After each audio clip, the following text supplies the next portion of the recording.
2025 kitchen trends, you're in the right place. Hey, I'm Hannah and we're going to be diving into the latest trends for the next year, but also that will be timeless and classic because we don't want to be renovating our kitchen every 5 or 10 years. It is a huge investment. So I'm planning my kitchen makeover for the spring, so I am looking at all the different design elements that are going to be long lasting.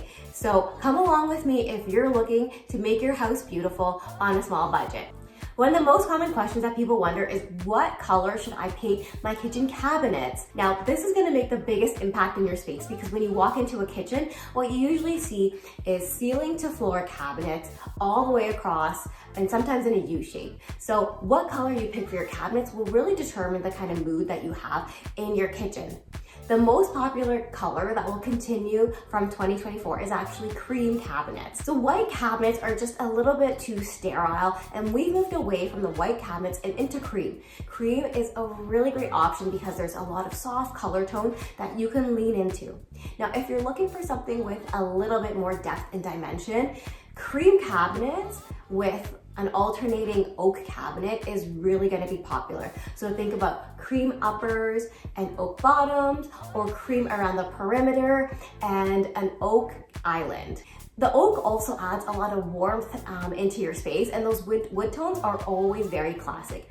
Because we're staying away from wood tones that are red or yellow, oak is just like a really neutral base, and it's gonna last for more than 10 years. If you want a little bit more depth in your kitchen, because cream tends to be a little bit boring, some might say, opt for a taupe cabinet. So taupe is kind of just moving into a little bit more of those brown shades. I love those mushroom colors, and sometimes they can just give that space a lot more warmth than a beige can. If you're looking for a few popular colors in the cream and taupe family, think about Swiss Coffee by Benjamin Moore. This is like a really soft white. A lot of people also use it on their walls, but it is a great color for the cabinets, especially if you pair it with gold and brass, because that's really gonna make the kitchen pop. My friend Erin made over her kitchen using Indian River by Benjamin Moore, and I love this kind of taupe color. So if you wanna see more of her kitchen, make sure you follow her on Instagram. If you're looking for color in between taupe and cream, think about either Accessible Beige by Benjamin Moore or Natural Tan by Benjamin Moore. My friend Wendy also did a beautiful kitchen makeover in Natural Tan, and I think it just pairs so nicely with white marble countertops, and it just has a very, very classic look. Creamy White by Benjamin Moore is also a really great color. Now this one is a bit more in the yellow family, so I'm not talking about all the way yellow, but you will start to get some of the warmth of the yellow in this color. If you're thinking these beige and taupes are so boring, maybe you're just gonna be painting your existing cabinet so you wanna go a little bit bolder and have more fun, well, think about a color in the green family or in the brown family. So chocolate browns are gonna be so popular in this coming year, and you're gonna see them in furniture, in rugs, in darker tones than we've seen as compared to natural oak. I personally am really leaning towards a green kind of cabinet color, kind of in the sage family, not too moody. I recently did a pantry makeover where I have this little arch coffee nook, and I painted the cabinets Retreat by Sherwin-Williams, and I think that's the color I'm gonna go for when I do my entire kitchen makeover. And if you're a wood lover, think about oak cabinets. Like floor to ceiling oak cabinets are gonna be really trendy with a white kind of countertop. Now, if you're gonna be doing oak cabinets, consider an alternate flooring option. You don't wanna have wood on the cabinets, wood on the island, and wood on the floor. It's just gonna start to look very cottagey. So we don't want that rustic kind of feeling. So instead on the floor, opt to do like a white tile, or even a checkered black and white tile would look really nice with that kind of oak wood look. Kitchen hutches are so popular right now. I have seen a huge comeback in kitchen hutches. So instead of having cabinets and then an empty space where you maybe do your chopping, you add a continuous cabinet from the ceiling to the countertop, and it gives you a ton more storage and actually gives you a very upscale kind of look. So this is where a lot of people might house their small appliances like their toaster and their coffee maker, and it's just hidden away behind the doors, which I absolutely love. Now, these hutches are also really popular for displaying your favorite dishes or paintings or pottery as well. We saw a huge comeback in bold veined countertops in 2024, and that trend is gonna continue. And not only are we just doing the island or the countertop and that bold veining, we're taking that right up into the backsplash and to the ceiling. Now, if you have the budget for it, this can be a really high-end look, but know that this might look a little bit dated in 5 years. Because the veining is so bold, it really will make the space look a lot more busy. So if you're looking for a more neutral kind of look, just opt for something a bit more subtle. I personally would not do a bold veining on my kitchen because I know that's something I don't want to renovate like in 5 years. I might do that on my fireplace though, because that's like an easier makeover for me. And definitely if you're gonna be doing this bold veining, you gotta take the island all the way over to the waterfall. If you're spending that much money on your kitchen, you really have to commit and go for the island that has the waterfall marbling on the side too. If you're thinking that is too much to add to my backsplash, Zaliche tiles are going to continue to be very popular. So these are kind of like organic shaped tiles. Subway tiles are out, say bye-bye to them. Zaliche tiles are the new hottest tile for kitchens, and these are more of an organic shape. A lot of times these are either rectangles or squares, but what's nice about them is that they're actually really easy to DIY because they have these imperfect edges. You don't have to worry about getting the perfect route lines. And I actually use a Zaliche peel and stick tile in my pantry, and it looks so good. So if you're looking for a really easy option, definitely try peel and stick tiles. You'll notice that a lot of high-end kitchens don't have tile in the kitchen. They actually have wood flooring. Now this might be controversial, okay? But laminate flooring, LVP, has come a long way in terms of its water durability. And if you're gonna be having continuous wood flooring in your house, I feel like you need to just have it in the kitchen too, because it just makes it look so much more beautiful when it runs continuously through your house. Now, if you're doing wood flooring in your kitchen, make sure you get some water sensors. Honestly, you need these all around your house. I had this ordeal where my son forgot to turn off the bidet sprayer and we had a little bit of a leak in our ceiling.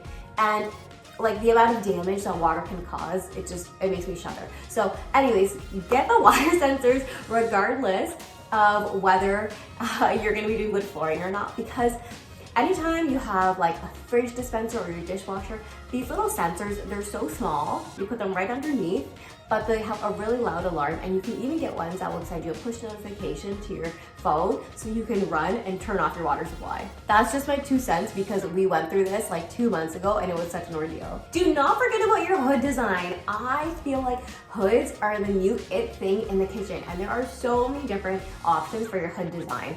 One really popular option is to have a plastered hood. So this adds a little bit more texture and dimension to your kitchen. I'm gonna say that you really need to get rid of that stainless steel hood, okay? That is making your kitchen look really dated, especially if you're gonna be investing a lot of money into your kitchen. Just get rid of it, okay? Another option is to have like a face frame over the hood so that the exhaust is actually concealed behind it, and it looks almost like a cabinet detailing. And I think that's the route that I'm gonna go for my kitchen makeover. And you can do them in lots of really cool shapes, like an arch shape. You can do them straight across with some beveling on the side. There's so many options, and you can match them to the color of your cabinets too. Your kitchen hardware is the most beautiful accessory you can add to your kitchen, especially after all the hard work and money you've put into it. So make sure you choose this jewelry wisely. Polished nickel and brass are going to continue to be very popular. Now just make sure that you're mixing different types of handles. Nothing looks more juvenile and out of the box than having all the same handle types across your kitchen. You want to think about having pull and knobs and handles, and think about having them in the same color tone and style, but just having them as different placements because it just makes it look so much more high-end and beautiful. Contrasting kitchens have actually always been popular, and this year what you're gonna see a lot of is contrasting colors in the island and the perimeter of the kitchen. So we're gonna see a lot more of like a focal island color where you might have the perimeter as a black counter and the island is a white counter. And this just adds a little bit more dimension to the kitchen, but make sure that the style is kind of the same. So you don't want to have like a really bold veined island and then a really subtle perimeter. I think that's just not going to look good. I think two subtle kind of designs on the island and the perimeter look really good. If you have the space and you don't need a lot of storage in your kitchen, removing the kitchen cabinets always makes a kitchen look more high-end.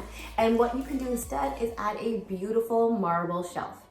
And on top of that marble shelf, you can even add a little gold rail. So this is just an option if you've got other storage areas, like maybe you have a pantry on the side, and you can just make your kitchen look a lot cleaner and more aesthetic with this marble shelf.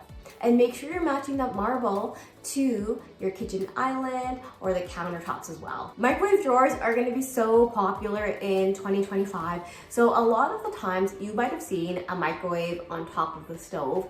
Now that is going to look really dated, and we're moving towards microwave drawers. So these drawers most often are in an island and they open up and you put your dish inside.